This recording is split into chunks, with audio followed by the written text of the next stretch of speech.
wasn't the last of the volcanic explosions in this area. The island that's in the lake today, called Wizard Island, is actually a cinder cone which kept erupting after the huge collapse into the caldera, and it forms an island in the lake today.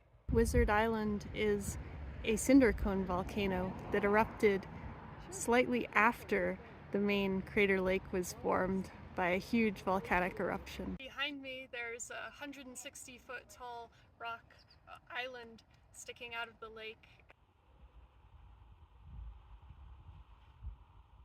And this was actually formed 400,000 years ago. Much older volcanic activity in this same area. It was exposed in the caldera.